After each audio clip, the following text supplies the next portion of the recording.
Be sure to support the n.W.bro podcast by hitting the like button on this video, as well as subscribing to our YouTube channel. You can also follow us on Facebook at facebook.com/n.w.bro podcast and on Twitter, username n.w.bro podcast. Thank you for your support. Hey everybody, this is Ian. And I'm Rhett. And you're listening to the n.w.bro Wrestling Podcast.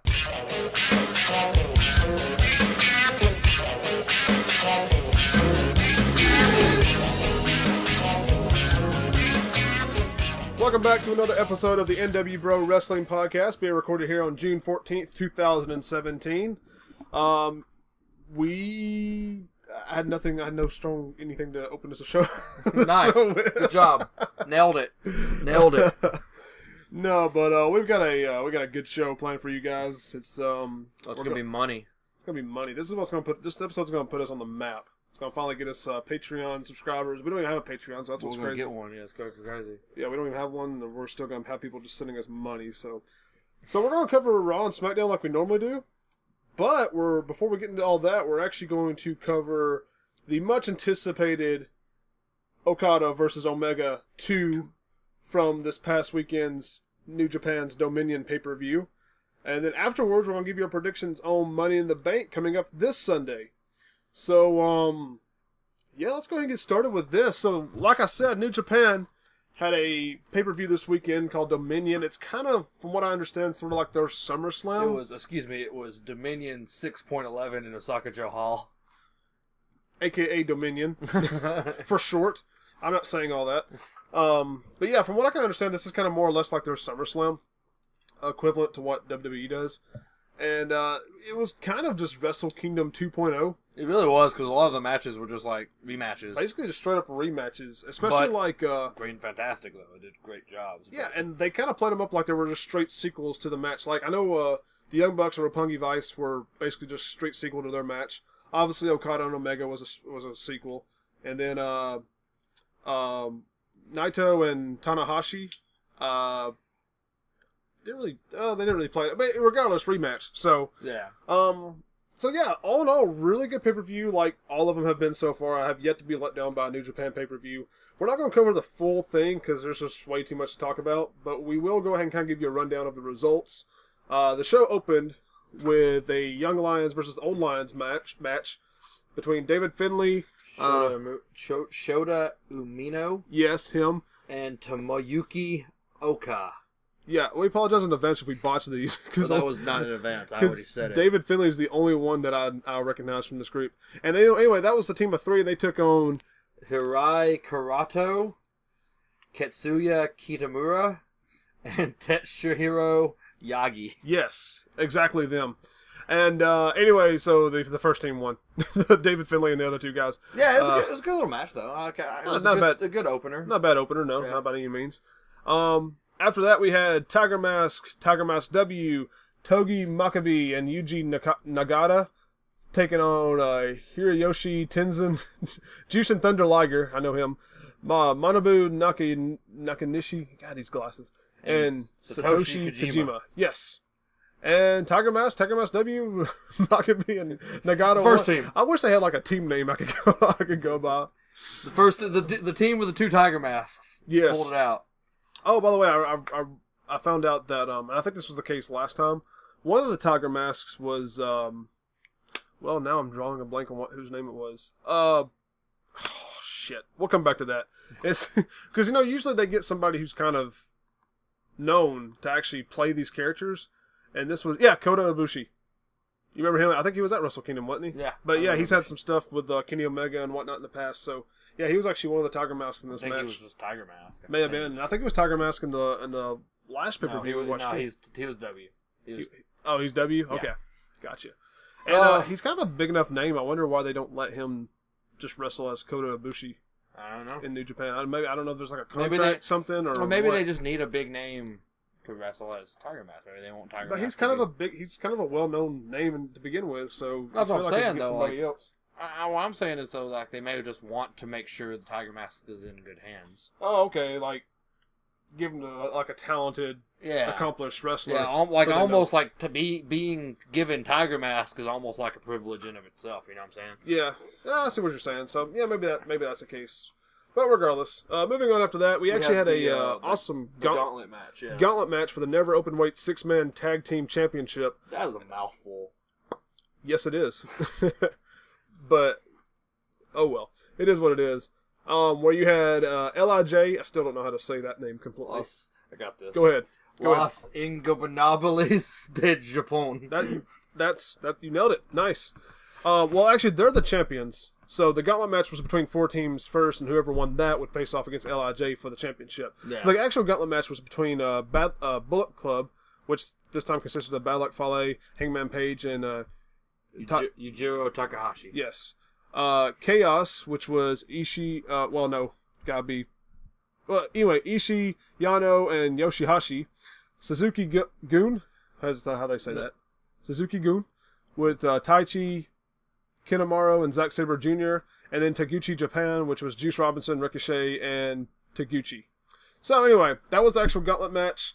Starts off with Bullet. I don't remember how it started, but regardless, Bullet Club got put out first. Yes, they opened with who was it? Chaos, right? It was Bullet Club and Chaos. Yeah, and Chaos won, which then brought out Suzuki Gun, who they won.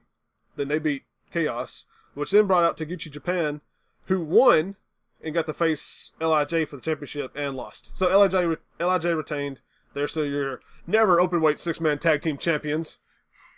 You're never openweight 6-man tag team champion. It just doesn't really roll like it does with. Especially when you consider the fact that never's an acronym, isn't it? Yeah, it is. It's so what if you tried to say the whole thing? No, screw that. You think that's a mouthful already? Try saying the whole. Actually say out what never stands for plus the rest. Yeah, of that's it. what I'm saying. Yeah. Yeah, I know. Yeah. Okay. I agree. Moving on. So. You had a IWGP Junior Heavyweight Tag Team Championship match between your champions Roppongi Vice and the challengers, the Young Bucks, which put the Young Bucks over, and they are now your new IWGP Junior Heavyweight Tag Team Champions. They did it. And good match. I still think I prefer their match at Wrestle Kingdom over this one, but this was still a pretty good match. Oh, really? I think I like this one better. Well, at least I don't really have a good reason. I just think I enjoyed this one. At least Beretta actually hit somebody with the dive over the top rope this time, instead of just pure floor, missing, like he did last time. Yeah. So, but but Young Bucks picked up the championships in this one. Then after that, we had a tag team match for the IWGP Tag Team Championships between God and War Machine. Well, that's a Marvel story if I've ever heard one. Between the Gorillas of Destiny, God, and War Machine. And War Machine was your champions going in, but they were not your champions going out. Nope. Tama Tonga and Tonga Roa picked up the championship. It was a good match, though. Another good match, yes. I do. I never get tired of watching GOD. I don't know. And War Machine's a lot of fun to watch, too. I could watch... Hanson's really agile for his size. I mean, he's jumping off the top rope. He's...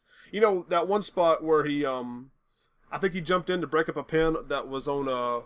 Ray Monroe. Yeah. And then as soon as he broke up the pin, he immediately got up and then dove to the outside to hit the other member. I remember that. Yeah, for a big fella, he is really agile and he is a lot of fun to watch. But regardless, Gorillas of Destiny picked up the tag team championships and are the new champions. So after that, we had Cody versus Michael Elgin.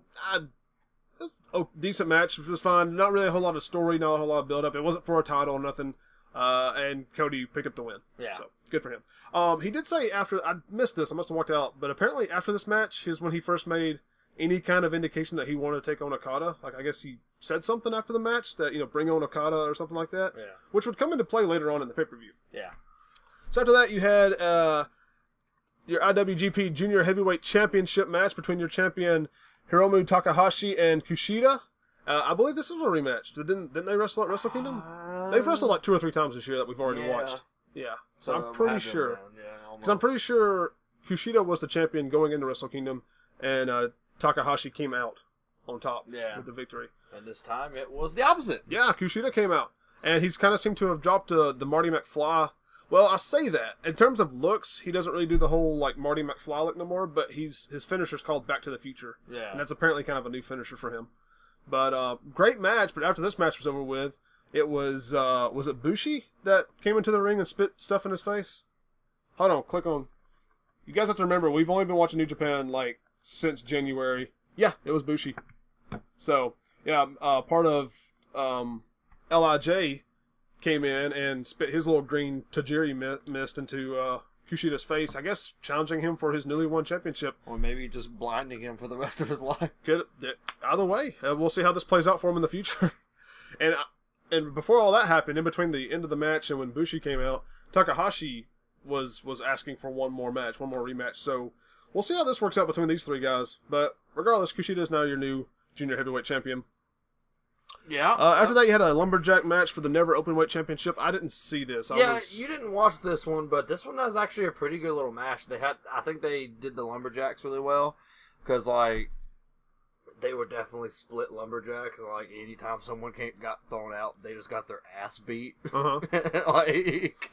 And like they kept like it should be like in a lumberjack match. The commentators were just like, the job of the lumberjacks is to keep the people in the ring, and I was like, that's not gonna be what happens. And they're like, as soon as they get out, they're just gonna get that ass beat. Yeah. But all in all, it was a really cool, interesting little match, and but it was between we haven't even said it was between yet. It was yeah. Who was in this match? Minoru Suzuki and Hiroki Goto. Yes, with Suzuki being your champion and retained the championship during this match. I'm not gonna name off all the people that was with him. All the lumberjacks. Zack Sabre Jr. was there. Yeah. Hey. Yoshihashi. Yeah. Jado. Why don't we just go ahead and name them all? So after that, we had a match for the IWGP Intercontinental Championship between your champion Tetsuya Naito and his challenger Hiroshi Tanahashi. Yep. This was another rematch. They wrestled at Wrestle Kingdom, and this was not okay. I think the second best match of the night was probably Kushida and Takahashi, in my opinion. This I felt like could have been better than what it was, but it was still a good match, like a really fun to watch match. I feel you. I don't think it lived up to what they did at Wrestle Kingdom or what they are capable of, but still, it was still a fun match to watch. During the match, Tanahashi was favoring his arm. Apparently, he had a pulled bicep or something like that. I can't remember what it was. And so, Naito really focused on that. And I love Naito. I mean, I really enjoy watching him. And he's an interesting character. Like, he really is. Yes. And I've got some, some hopeful predictions for him for the later on down the road in New Japan. But for now, he went into Dominion as your Intercontinental Championship. He walked out with nothing. He went in as the championship? Yes, he was the belt. Yeah. He was the. I just love how he cheats the belt because he says "fuck this belt" and just throws it. He's ripping plates off of it and just his disregard for the title is really, really entertaining. So, I think I remember you saying that like your plans for him for the future are for him to eventually get the heavyweight championship, right? Well, after that's what we were talking about, and he still could based off what I'm about to say. Right. But that's what we were talking about before while we were watching this pay-per-view. And before we saw how everything played out. Yeah. I totally forgot about the United States Championship that New Japan's doing, that they're about to have that tournament here pretty soon, and he's in that tournament. Yeah, but we'll talk about that in a second. Yeah, okay. So we'll come back to that. But anyway. No, one other thing I do want to say, though, is it would be kind of cool to see him get into like the main title picture. I don't know if would they put the IWGP Heavyweight Championship on him just for him to like rip pieces of it off. Like they put it on him last year. That's true. He did beat Okada for the title and then lost it back to Okada. So that's true. And I don't know what the story is behind him just disregarding the championship. I don't know if it's because he's just like, fuck New Japan, or maybe it's because he wants something more than the Intercontinental. Like the Intercontinental Championship's not good enough for him. So I'm not sure exactly what the backstory is there, but regardless, it's still very entertaining to watch him just treat that title like shit. And which will not be happening now since Tanahashi has the title. Yeah. And I just wonder if they're going to do the same thing like they do with the IWGP Heavyweight Championship and just never fix it.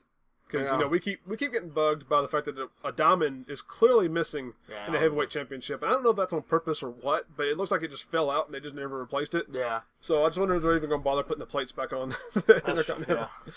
But that brings us to the match we're all wanting to talk about, and that is Okada Omega 2. Yes. Rematch from Wrestle Kingdom. Rematch for Wrestle Kingdom. Which at Wrestle Kingdom. IWGP Heavyweight Championship. Yes, with Okada being the champion. Yep. Which at Wrestle Kingdom, Okada was the champion. Much anticipated matchup. It was, up until this pay-per-view, it was probably the best match I'd ever seen in my life. Definitely the match of the year between these two guys at Wrestle Kingdom. And Okada retained his championship there. after about 45 minutes into the match, actually picked up the pinfall. The big story was Omega was never able to hit the one-winged angel. He tried a couple times, but never got to hit it. And a lot of the story is, or people say, that if he had hit the one-winged angel, he would have picked up the win. So can he do it this time? Can he actually hit the one-winged angel in the rematch and pick up the IWGP Heavyweight Championship in the process? So we get started with the match. Immediately, it feels like it's a little bit more fast paced than a previous match was. I will agree. Yeah. It was definitely like from the because I remember remarking in the Wrestle Kingdom match that I actually thought the first 12 minutes of the match were kind of boring. Well, it was just a lot of build up and slow. It was very methodical wrestling, and there was still some of that here. I don't have a problem with methodical, but it was just really slow methodical wrestling. Yeah. Whereas this one started out pretty fast. They were moving around a lot, and that was really exciting to see. And honestly, I just really enjoyed the start of this match. See, that's what I'm saying. The Wrestle Kingdom match, like I said, the first couple minutes I thought was kind of boring. But this match, I don't think there was a boring moment. Yeah. So, but yeah. But much like the last match, both at Wrestle Kingdom and both at this match, the final 20, 30 minutes of the match definitely just had me on my feet watching in just a pure excitement, waiting to see what happens.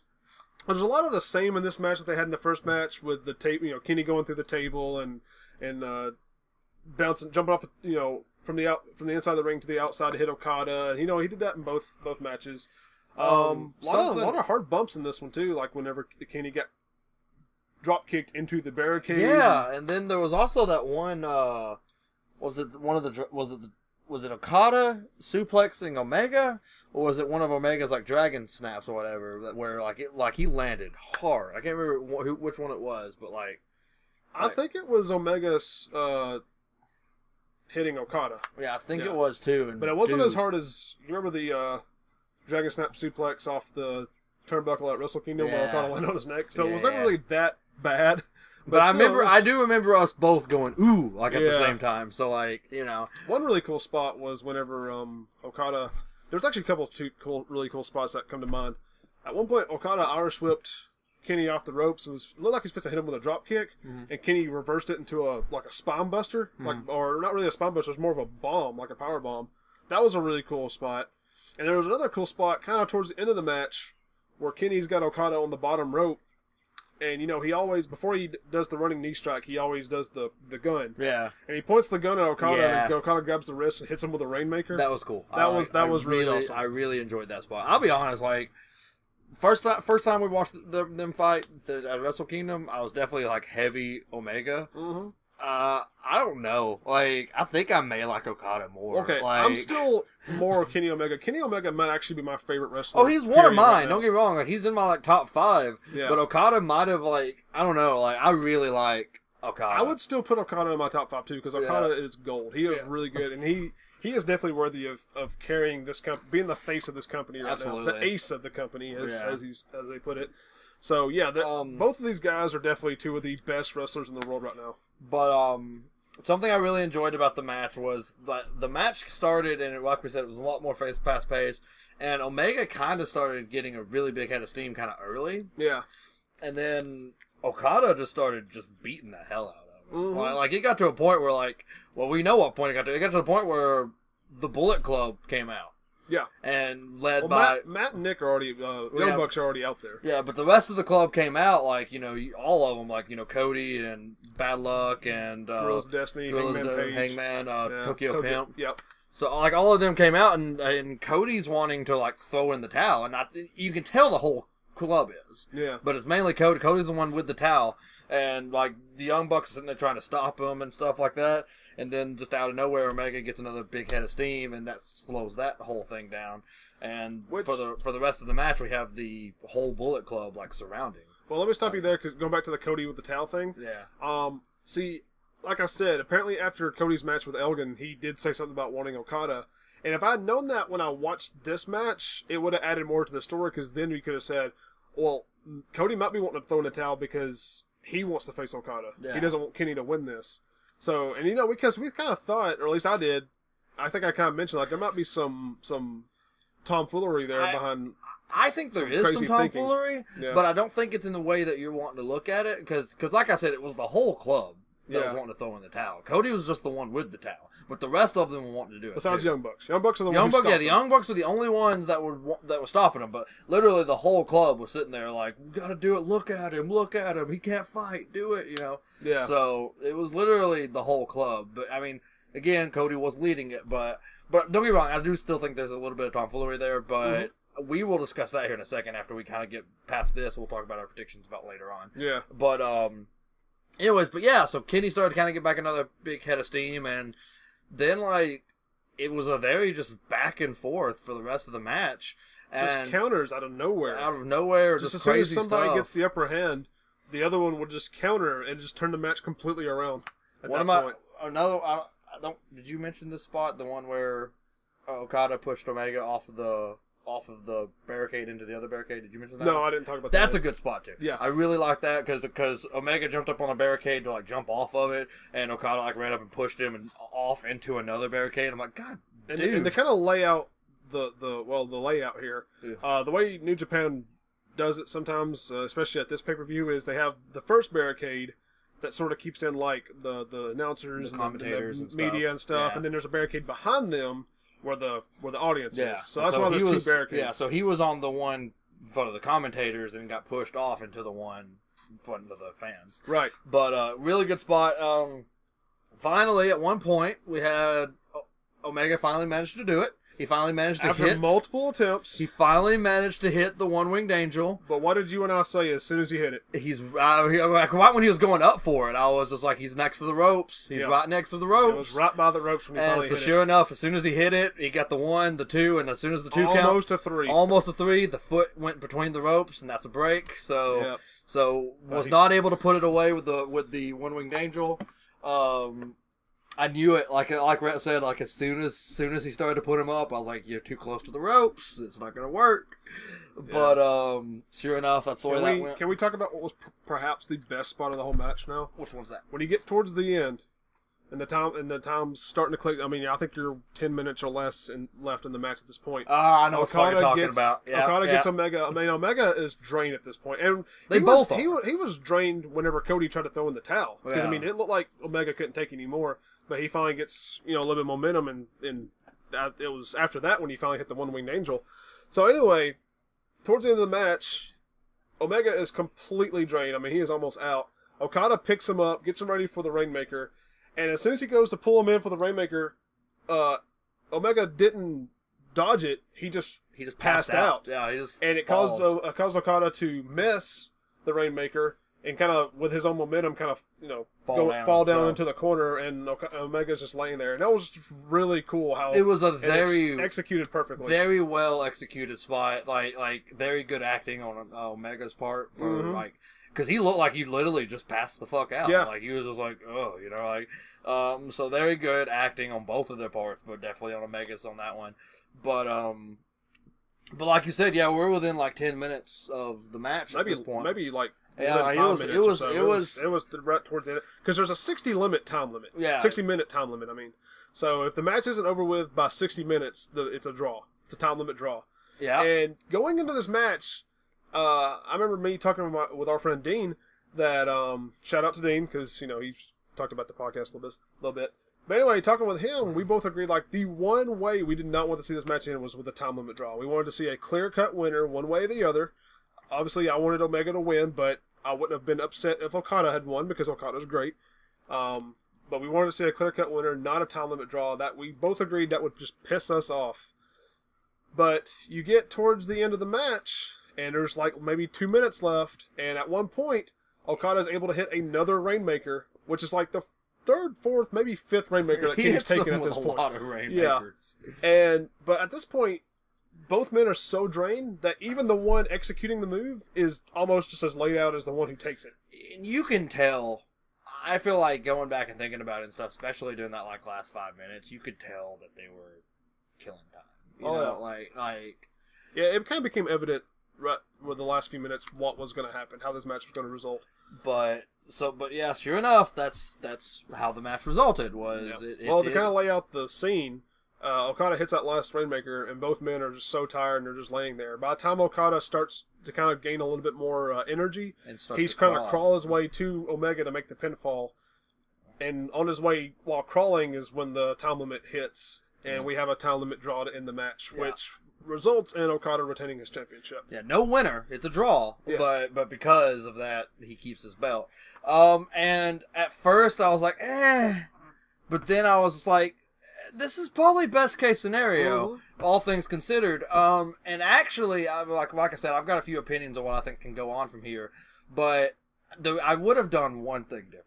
And I think I know what you're going to say. As our friend Dean's actually the one who mentioned this as well, and I agree, was that I would have probably flipped the ending. I probably would have had Omega hit like a one-winged angel or something like that, and have him crawling. Because the way I see it, as of right now, Okada's still the winner, like, because he was going for the win when the time went out, so he looked the strongest coming out. Yeah. Now, don't get me wrong, they both looked really strong coming out of that match because of the time limit draw. You don't see that shit from like the '60s, and I almost agree with flipping it, because that would have been really cool, because Omega had been just that close to getting the win and just not being able to do it because of the time limit. Yeah. But at the same time, because of the way they had it booked after the match, I can kind of understand why they did this, because, Okada had some stuff to say after the match was over with. Plus, there was the press conference moment that we're going to talk about in a second that took place after the match. Yeah. And because of the way it ended, because Omega took that finisher and had to be helped backstage, Okada was able to kind of just regain just barely enough energy to get up and say a few words to the crowd. And then if it had been flipped around, that wouldn't have been the case, obviously. Makes sense. You're right. Yeah. But, I mean, it still would have been a really cool visual had it been. It was cool to begin with. It was a really great way to. I mean, I was kind of like you. I was like, I don't know what I think about that ending.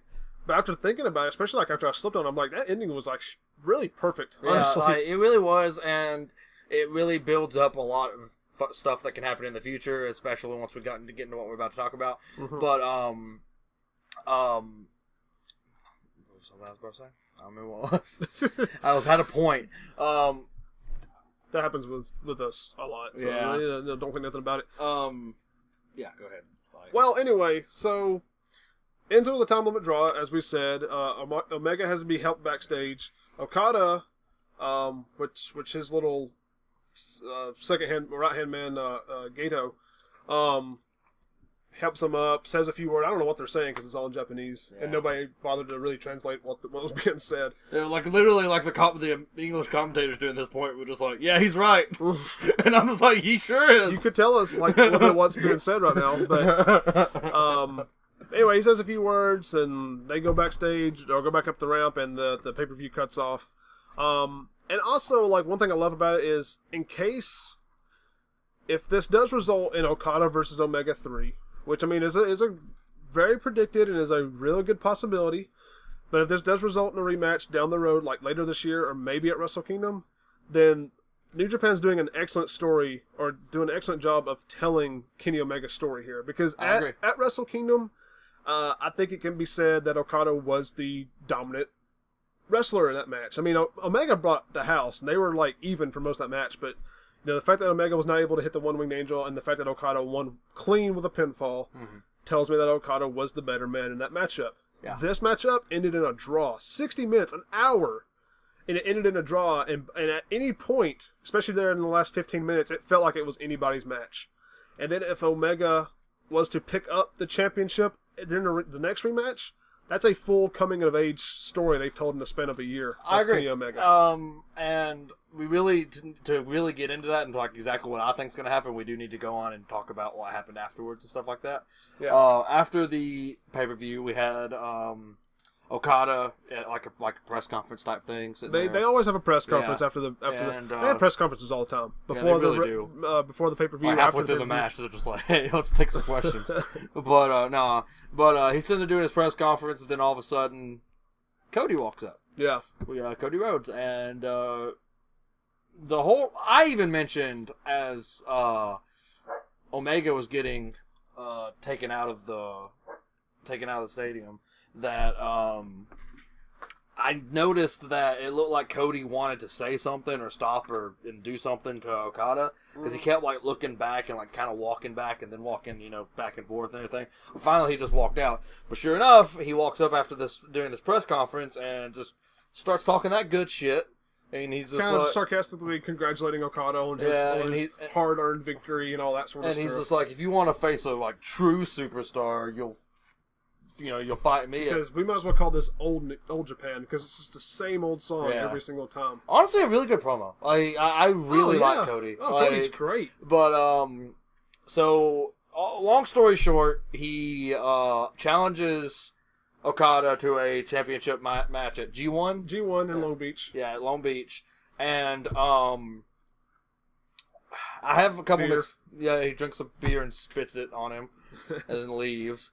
And Okada just has this face that he's just like, these fuckers just killing me with this fucking championship bullshit. Yeah, like the whole time Cody's talking to him, Okada's looking at him like, can you fucking just like not right now? Did you see? And then when he spits the beer in his face, Okada still stands up, but he's still looking around like, nobody could do it. I'm tired as hell. Do we have security? Like, come on. But have mixed feelings about the Cody thing. I do think he does need this match with Okada. I think it'll be good for him. He doesn't win.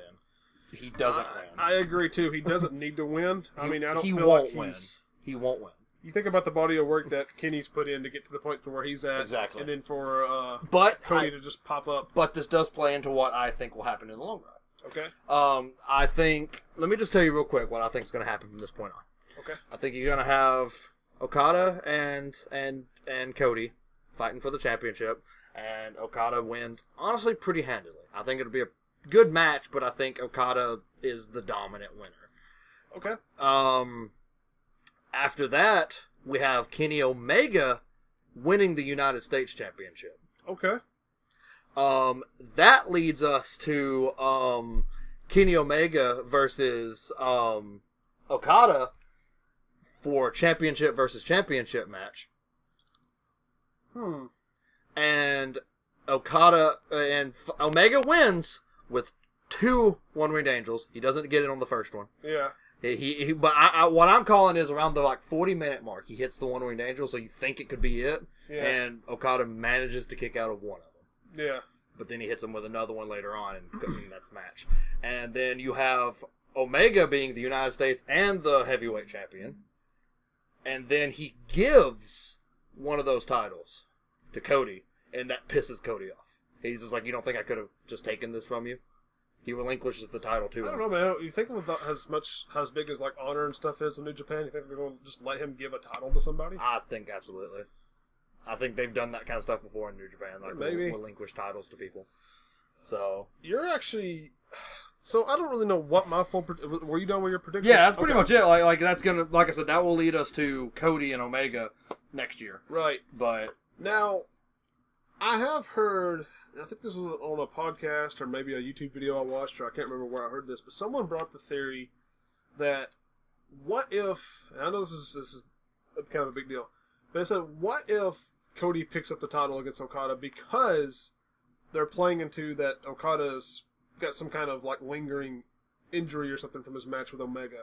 Because Omega basically weakened him up first is the only reason why Cody was able to pick up this title. And then that could cause some tension in the Bullet Club because Adam Cole left. They were clearly kind of hinting towards a possible feud between Adam Cole and Kenny Omega because there were 2 alpha males in the same faction kind of butting heads. Yeah. Adam Cole's gone now, so what if Cody kind of takes that spot, and then he gets the title? I mean, that would cause, if he gets the title before Omega does. Yeah, I agree, and that would definitely throw like a wrench at things, absolutely. But I mean, we're both kind of on the same page here. We're just talking about it in different ways. The result will kind of more or less be the same, but 2 completely radically different ways on how to get absolutely. there.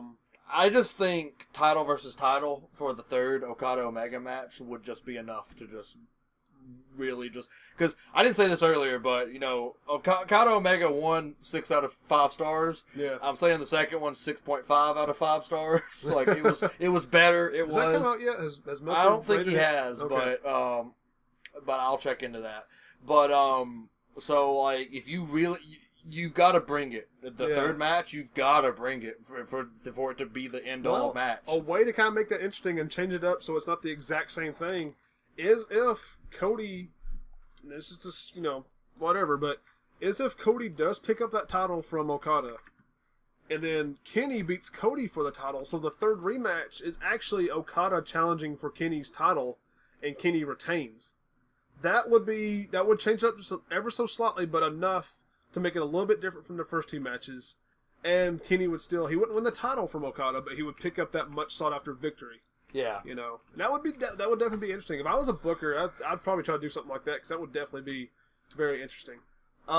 So I'm not seeing where he has came out with his stars yet, but I did listen to like a podcast with him on it where he said it was better. He said it was better. Yeah.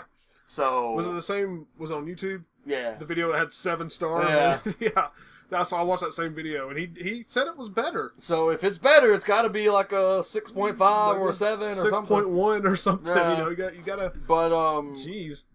All in all, I mean, I'm excited about like New Japan's doing some really cool stuff. Man, Like, New Japan is. I hate to say it because we're a WWE heavy podcast, but New Japan is overall, in my opinion, a better product than WWE is right now. Like, I wish New Japan, and the fact they're going to be at Long Beach and be in the States for a little bit is exciting because their events will be at like normal times. yeah. So maybe I'll get to be able to keep up some of that. But because it's in Japan, all their stuff happens at such weird times, I'm not able to keep up with it as much as I like to. So basically just pay-per-views. But New Japan's on top is on top right now, and like, I get really invested with pretty much every match I watch on a New Japan pay-per-view. I get to be a bunch of people, I don't know who the fuck they are. Right. And I'm just like, they are bringing it, though. Like that New Japan Rumble at Wrestle Kingdom, we didn't know half those people, and that was awesome. Yeah. So... I agree.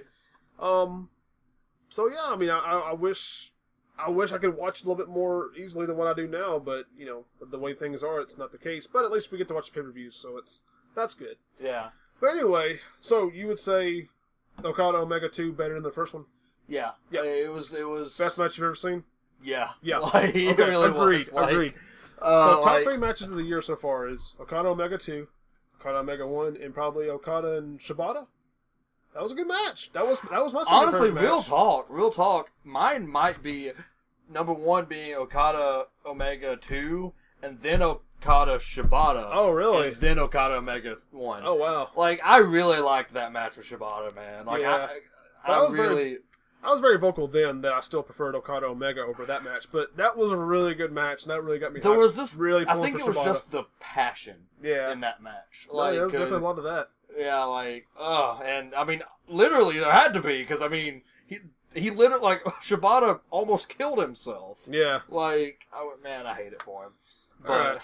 So we've spent almost 40 minutes talking about New Japan, so let's kind of segue. Let's kind of breeze through the Raw and SmackDown stuff here, and then get to our Raw and SmackDown. It was Raw and SmackDown, and then we'll get to the predictions for Money in the Bank this Sunday. Yeah. Which Raw was very weird show this week. It started off super strong because I think you're on the wrong date because Raw kicked off with Joe and. That's May 29th, right. then.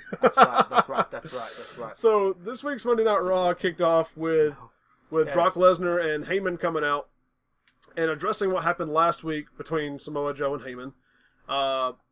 Basically saying more or less that Samoa Joe is a coward. He shouldn't have, what he did to Heyman was a act of a weak man, and that he basically won't be able to take down Brock Lesnar.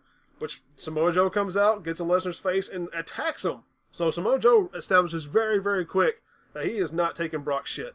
Yeah. And they got into a scuffle. It took the locker room to come down and break him up, and it was a excellent way to open the show.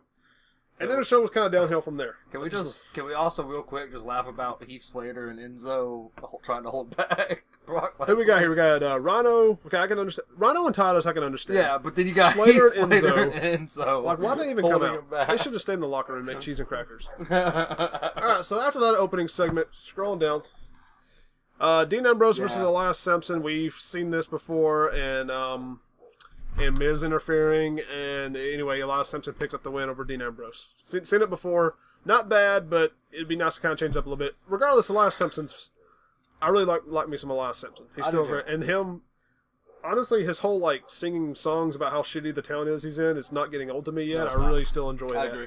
And then you got this. Who gives a fuck? This clusterfuck. Well, the whole, like... So Cedric Alexander's back. And he's facing off against Noam Dar, which, you know, he has some history with because of Alicia Fox. Noam Dar's on the phone with Alicia Fox before this match starts. He's FaceTiming her because she's hurt from last week or something. Yeah. And he's got this match, so he's walking out to the ring. He's still FaceTiming her, and she's telling him, she's like, you better not hang up on me. We're part of a team. Don't you dare hang up on me. And he's trying to tell her, he's like, babe, I got a match. I got to do this match. She's like, no, you don't hang up on me. He's like, all right, I'm not going to hang up. I'm going to set you down right here in the turnbuckle. Anyway, so the refs rung the bell at this point. Noam Dar sets the phone down, and what's weird is they've got her on the top and front too, so I don't know how they wired that. That's some weird technology out there. So as soon as he turns around, he immediately gets hit with Cedric's finisher, and Cedric picks up the 1-2-3. So welcome back, Cedric Alexander. Yeah. And, Noam Dar, good luck with Alicia Fox. Yeah, right. After that, you got Bray Wyatt's out there cutting a promo about how he's God, and he should not ever be, like, taken in vain, more or less. And because Seth Rollins interrupted him last week, Seth Rollins comes out and says, I'm gonna do it anyway. Get over it. Yeah. And Bray Wyatt did some weird voodoo where he's talking to Seth, lights go out, comes back on, he's on the Titantron, he's like, I'm God, you can't beat me. Seth's like, I don't know what the fuck to do. So that was that. Like I said, we're going to breeze through this because we spent a lot of time on New Japan. This was kind of funny. So, again, you have Kalisto versus Apollo Crews. Titus O'Neil has Akira Tozawa sitting in the front row because he's trying to recruit him to the Titus brand, and the whole time Akira's sitting in the front row like, what the fuck am I doing here? Like, what's going on? So Apollo, I work here, right? I don't actually have to. You didn't have to buy me a ticket, whatever. Yeah. So Apollo picks up the win against Kalisto finally, and he's up in the ring, celebrating with Titus. Titus goes down, picks up Akira out of the front row over the barricade, basically throws him into the ring, kind of like roughly. He's been really rough with Akira. But they get him so they can take a selfie, and you got Titus and Apollo just smiling huge, and Akira's got this look on his face like, what the hell is happening right now? So, I don't know, maybe Tozawa's next member of Titus brand, who knows, who cares? What the fuck is the Titus brand? We don't know yet. I'm sure it's got something to do with LeVar Ball. I don't know. Anyway, moving on. Moving on. Alexa Bliss comes out to the ring, talks about how she was forced into a championship match with Nia Jax after defending her championship at Extreme Rules. Nia comes out and says, you promised me that championship, in which Bliss starts playing buddy-buddy with Nia and says, you deserve that championship, but we just didn't get to have a pay-per-view moment like we deserve. Then you have Mickie James and Dana Brooke come out, and they're like, oh, you're saying some dumb shit right now. And then Emma comes out and says, if anybody deserves that title, it's me. Blah, blah, blah, blah, blah. Sasha Banks comes out to a big pop, gets involved. They're all talking. This leads to a tag team match between Sasha Banks, Dana Brooks, Mickie James, against Bliss, Emma, and Nia Jax. At one point in the match, Bliss just leaves, and Sasha Banks picks up the win over Emma. Emma, with her bank statement. Yep. So, this is where it gets weird. The Miz is having a tag team match between Heath Slater and Rhino, because earlier in the night, he was trying to recruit them to like his posse or something, crew. I don't know what the fuck's going on. Miz, what the hell? Anyway, but he needs a tag team partner, and he doesn't know who it is. So they're in the ring waiting, and out comes the Bear from last week, the one that was holding up the congratulations sign. Yeah. He comes out on like a tricycle. Anyway. So they start wrestling, and at one point the Bear's in the match, and he's facing off against Heath Slater and kind of getting the best of Slater. So he tags in the Miz, and he hops out of the ring. The Miz attacks the Bear because he thinks it's Dean Ambrose, pulls the mask off, and it's not Dean Ambrose. And he's like, okay, my bad. He gets in the ring, starts facing off. The Bear gets back into the ring, pulls off his mask, and now it is Dean Ambrose. And he hits Miz with the dirty deeds. In a bear suit. What the hell? After that, at one point, Miz did accidentally hit Maurice off the ring, which Maurice stormed to the back. So, past couple of weeks, they've built up a little tension between Miz and Maurice. So we're seeing the divorce play out right in front of our eyes. That's good. That's great. That's great for America and whatnot. Yeah. Okay, so we got Rich Swann versus Neville. Well, you were supposed to have Rich Swann versus Neville, but Neville attacks Rich Swann while he's doing his dance. And the match never actually gets started. The ring Rings of Saturn. Yeah, he puts him in the Rings of Saturn. Swan's out of it. This is kind of funny because I think for a split second, Neville forgot that TJ Perkins is now TJP because he grabs a mic and he goes, Austin Aries, TJP, and now Rich Swann. Like, it was like, he said it so weird, like he was supposed to say Perkins, and I was expecting him to say Perkins, but then it's like he remembered, like, oh, P. So anyway, that was a no contest because it never got started. Next we have, supposed to have Enzo and Cass versus the Club, Carl Anderson and Luke Gallows, which, guess what? Cass has been attacked. He's laid out in the back. Enzo comes to his aid, says, what happened? And Cass says, one punch to the back of the head and I was out. Just one hit. That's all it took. So he's like, man, I'm good. I'm fine. Let's go have this match. Anyway, they go out and they get beat. and Cass is out of the ring at this point while Enzo's left and the Club sits and beat up on him after the match. When Big Show comes down and kind of chases out the Club, helps Enzo up, pays no attention to Cass. Cass is watching this whole thing happening. He's like, kind of got this look on his face like, what's going on? And Big Show helps Enzo up and goes back to the back. And Cass is kind of like, what the hell? After this match, Enzo confronted Big Show backstage and said, thank you. That's the second week in a row you've had my back. But I just got to ask, Cass said that he took one hit to the back of the head. I got peace of mind. I got to know it wasn't you, right? Which Big Show gets a little defensive. He's like, oh, you're starting to think. And then he's like, you know what? I know what this is. It's your partner. He's putting ideas in your head. And I got one word to describe your partner, and I'm going to spell it out for you. SAWFT, soft, and walks off. So now you get this little, definitely got like a problem between Cass and Big Show, and now Enzo's caught in the middle.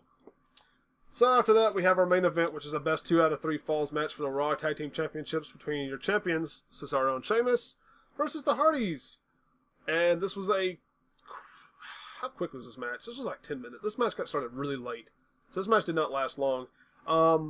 At one point, both teams pick up a win, but it ultimately ends in a count out because both teams are outside the ring and they get counted out. And so no one won, and Cesaro and Sheamus retained the titles, but the Hardys did beat up on them and stood tall to close the show out. And that was Raw. That was the fastest recap of Raw we've ever done. Wow, yeah, you're right. Damn. We were at 37 minutes when we started, and now we're at 46, so like 9 minutes worth of talking about Raw. Fuck it. Well, Raw was just weird, so who cares? So SmackDown. SmackDown's in New Orleans. We opened up with The New Day coming out to a jazz rendition of their, like a New Orleans jazz. They got a band out there, and they're playing their New Day song, which, I don't know, it starts off, and the band sounds really bad, because you got, like, no one's playing, but every once in a while you hear one of them, like, do something, and it sounds very just out of tune. Yeah. But as soon as they kick in, it's kind of really groovy. So, they come out there, and they're talking about how they're going to be the tag team champions at Money in the Bank, which they get interrupted by the Usos, who are current tag team champions. And then, basically saying, talking trash. And they get interrupted by Brazongo. Brazongo Gets interrupted by the Colognes. Which leads into a match between... 4-on-4 tag. 4-on-4 match. You got New Day and Brazongo versus Colognes and Usos. I want to preface this real quick by saying that I'm getting a little tired of Raw and SmackDown opening. Like I know Raw didn't open this way this week, but Raw and SmackDown opening with like somebody talking and then someone interrupting. And then that's kind of become the norm, right? And then someone interrupting. Like that's been like the past like month of openings. Yeah. But like it's getting a little old. Altogether, the tag team match was alright, but yeah, it was a pretty good match, and Xavier Woods picks up the win, picks up the pinfall. So that's good for him. Who we met him. Yeah, we did. Just thought we should throw that out there. Yeah, he's a cool dude. I also met Teddy Long. Yes, you did. Yeah. And if anybody watched our last video, then you saw the video from that. Oh, really? Yeah, I'll put it at the beginning. Oh, neat. Yeah, so I finally got around to that. So after that, we have Naomi versus Tamina in a non-title match with Lana kind of at ringside looking on like as if she's studying Naomi because she's got a title match with her at Money in the Bank. For some reason. Which Naomi picks up the win, and afterwards gets attacked from behind by Lana, and Lana hits her with, I don't know what you would call this. It was like a sit-down spine buster, which like I assume is like her new While she's in a dress. Yeah. It was actually a good-looking spine buster, more than I expected from Lana, of all people. And takes the belt and holds it up high to close out this whole segment. So There's no way Lana's winning that belt. We'll talk about that in a minute. Okay, yeah, we'll get to there. So after that, we have just a bit of a promo from Jinder Mahal with the Singh brothers coming out. He's dressed up in a suit, got the rug out and everything. He's basically telling America to, stand up and celebrate your champion, the modern day Maharaja, and how he's kind of gotten away from the... I was about to say, something I've really liked about his promos like the past 2 weeks have been that he hasn't really said much about America. Yeah, he's getting away from the whole anti-America thing, and that's good on him. That's also good on the writers to finally be kind of working that out. Now it's just all about him, basically ending the Orton legacy. Yeah.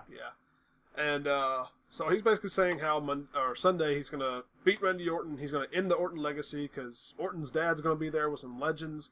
He's going to embarrass Orton in front of both of them and this and that. Then Orton's music hits, which all guys look towards the entrance. The Singh brothers get out of the ring as if they're going to confront Randy when he comes out off the stage. And Jinder's looking towards the entrance. Randy comes up from behind him and hits him with like a running RKO. Like he doesn't even turn him around and hit him. He just while Jinder's looking, drive by, grab on, RKO, and then books it. Yep, and then takes off. The Viper, he's a slippery snake. All right, we jack from what culture now? Is that what's going on? So anyway, so Orton looking pretty strong going into his match Sunday, which he'll probably lose. We'll get into that. After that, we had Charlotte Flair versus Natalya, and this was actually a pretty good match. Nothing crazy happening. No tomfoolery, no interference from nobody. Flair just wins after hitting her, what is the name of her move? Natural Selection, and picks up the win against Natalya. Points towards the briefcase, saying that she will win the Money in the Bank at Money in the Bank. Oh, that's a good place to win it. I get that now. That's why they call the pay-per-view Money in the Bank, because they have the money. Wow. It's crazy. Anyway, so after that we have Fashion Files, which is just like Elias Simpson. This is not getting old to me. This is actually great. Fandango walks in on Tyler Breeze, and he's been laid out by somebody. So Fandango wakes him up. He's like, what happened, man? You're laid out. And he's like, I got attacked by 2 guys. He's like, okay, can you describe them for me? He picks up a police sketch pad. And he starts trying to draw out Tyler Breeze's description. And Tyler Breeze is like, well, it's 2 men, long, greasy hair, 1 arm. And the whole time Fandango's like, all right, hair, 1 arm. And then Tyler Breeze is like, no, wait, 2 arms. He's like, okay, 2 arms, gotcha. And then he's like, are these them? And Tyler looks at the picture and he goes, that was them. He's like, all right, well, let's go look into this a little bit further. They walk off. It shows what he drew, and it was just 2 stick figures. No detail or nothing. That was them. All right, so after this, we have the main event, which is a 3-on-3 tag team match between Sami Zayn, Shinsuke Nakamura, AJ Styles versus Kevin Owens, Baron Corbin, and Dolph Ziggler. I almost said Heath Slater. What the fuck am I doing? That'd been awesome. So anyway, again, a pretty good little tag team match between all of them. Everybody kind of got some offense and some good action in. It actually ends with Sami Zayn picking up the win over, who did he pin again? He pinned Corbin. Yeah, he pinned Baron Corbin for the win. Which afterwards, Baron Corbin gets a hold of a ladder and lays out everybody. Sets the ladder up. He's going to climb up and grab the briefcase just for theatrics, which Nakamura comes in, pushes the ladder over. He climbs the ladder, picks up the briefcase. And crucified himself. And signed his death signed his warrant that he's not going to win this match. Probably so. So, anyway, so SmackDown was pretty decent. Raw was just weird. But I've seen worse Raws before. This was odd. But so now, let's get into the main event of our show, which is our predictions for Money in the Bank. Is that really all the card? That's what I said earlier. It's a really small card, but it does have 2 Money in the Bank matches. That's true. Those will probably take on and there's probably a pre-show that's not on here. So Truth. So based off what we know. We'll start at the bottom and go up. Yes. Okay, first match being... You can make a list of what our predictions are? Oh, yeah. I need to pull that up real quick. Yeah, so we can keep track. Dude, shut up. I apologize. Talk to me like that again. I will. Are we doing WordPad now? It's not Notepad? Who cares? Alright, Naomi and Lana. Naomi and Lana? Give me Naomi. Naomi as well. Okay. Yeah. Like, care to establish why we no. feel? It's just gonna be Naomi. Because Like, it's Lana's first singles match. I agree. That is why. Lana's good. Like I've gone back and watched some stuff that she's done. Oops. There we go. I went back and watched some stuff that she, back from when she was wrestling and stuff a lot more. And Well, see, I didn't know she ever actually really wrestled. well, she was in that like a couple years back. Well, at WrestleMania, yeah, but besides that, I didn't know she was actually in done NXT. anything. She did some stuff in NXT. I didn't know she wrestled in NXT. It may not have been NXT. Because see, I've listened to her on Jericho's podcast, and she didn't. It might not have actually been NXT. I know she wrestled in one of the developmentals. I don't know if it was NXT. So I didn't know that. Anyways, whatever. She's all right, and I think, especially with them giving her a new finisher and everything, Yeah, I think she's gonna have some big things coming for her. Not yet. Naomi wins. That brings us to we'll go to the tag team match next. The Usos versus the New Day for the SmackDown Tag Team Championship. I'm going to go with the Usos. I'm gonna go with the New Day. Okay, I feel you. I just feel like New Day just showed up and were like, "Oh, Shane gave us title matches." Can I real quick? Because it's only Wednesday, so this is going to change. But can I real quick tell you the odds on this match? Sure. It is tied right now. Oh, really? Yeah. Nice. So that's pretty interesting. But so yeah, like I really think it could go either way. I'm gonna go with the New Day though. Okay. Well, we got split somewhere, so that works. That might be it. Like I don't know. I don't know. We got some big matches here. Yeah. We'll go into the women's Money in the Bank next. Becky Lynch, Charlotte Flair, Natalya, Tamina, and Carmella. I want to say Carmella because she's like not done anything this whole build up. But at the same time, I'm like, can I really see Carmella challenging for the women's title? I can see her challenging and losing, to be honest with you. Plus James Ellsworth's with her. Screw it. I'm going to go with Carmella. That was my choice as well. Oh, okay. Yep. Carmella's my choice as well. And we're recording this. We're not posting it on a Facebook status, so this is set in stone after we get done with this episode. Yeah, so okay. Okay, that brings us into the men's Money in the Bank. Kevin Owens, AJ Styles, Baron Corbin, Sami Zayn, Dolph Ziggler, and Shinsuke Nakamura.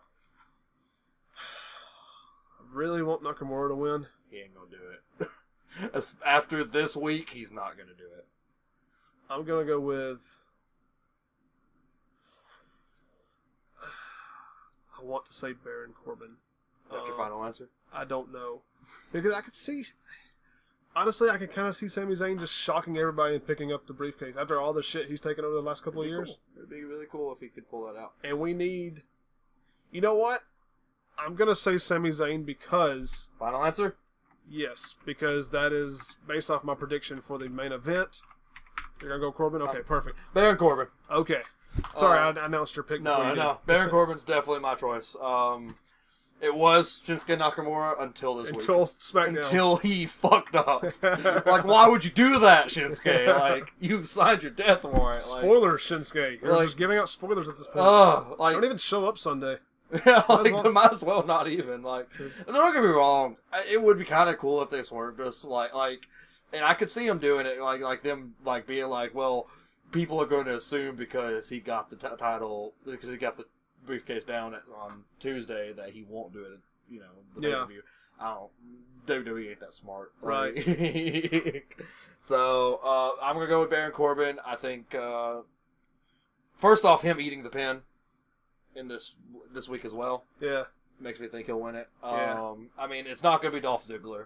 It's not gonna be AJ Styles. It's not gonna be Kevin Owens. Literally, the three it could be are Corbin, Zayn, or Nakamura, and Nakamura signed himself away, so I think we do have the best two picks, honestly, but I think it'll be Corbin.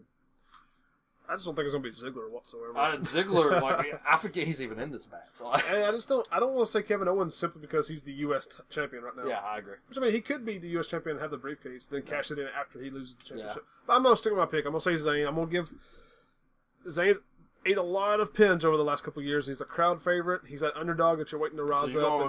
You're going with the Daniel Bryan I'm just gonna say maybe this is the time where WWE goes with Zayn. Yeah. So maybe we'll see what happens. Honestly, I think they need to like I hate it, but I think they need to keep underdogging Zayn so much, and then like a year or two from now, that's when. And then he quits. Then he just quits. What if he does quit? Like, why don't they keep underdogging him? That's literally his story, because they're building him up. Yeah. But then something happens and he gets out of his contract, and his whole WWE career ends up being him just eating shit. Just eating shit. Yeah. So.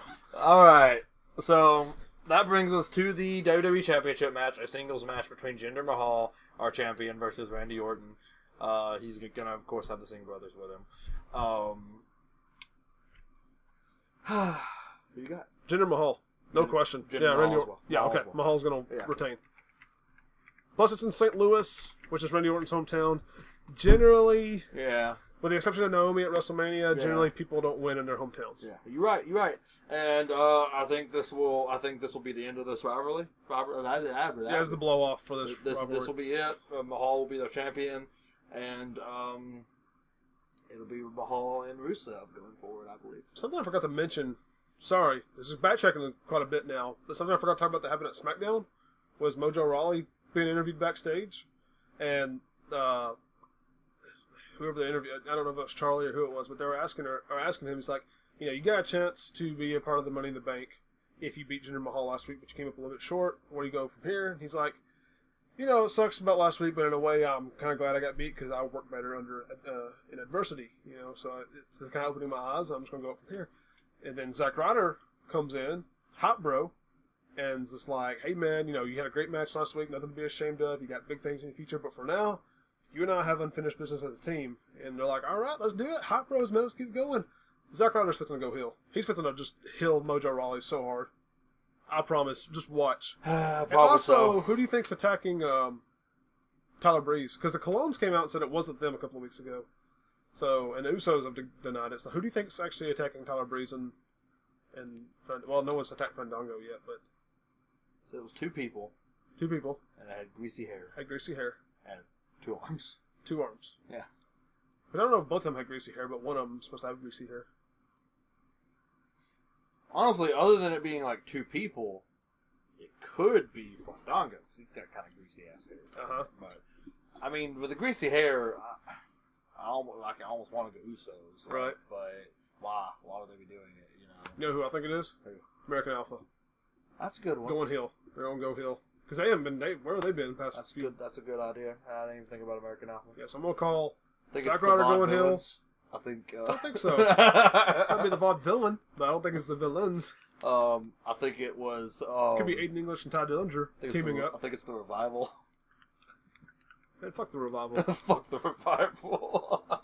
No, but something. God. Okay, so this is what happens when we skim through Raw and SmackDowns. I forget stuff. Have you noticed that the Revival have been in the background every time that Cass or Enzo has gotten attacked?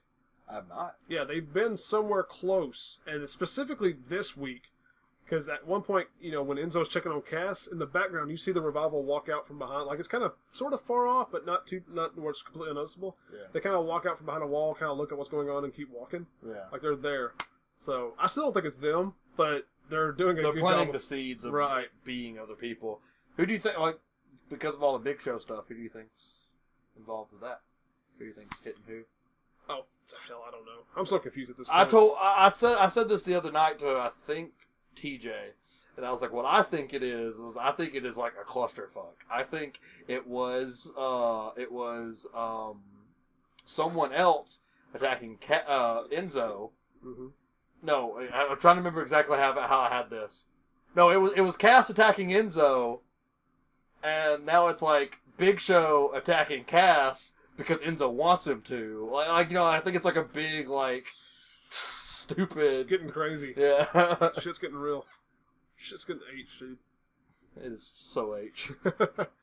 So anyway, okay, so that wraps up our predictions and our show. We'll skim through them one more time real quick. Yeah, since we kind of backtracked a little bit, let's come back to our predictions. We have Naomi retaining her title. We are split on the Usos and the New Day with the Tag Team Championship.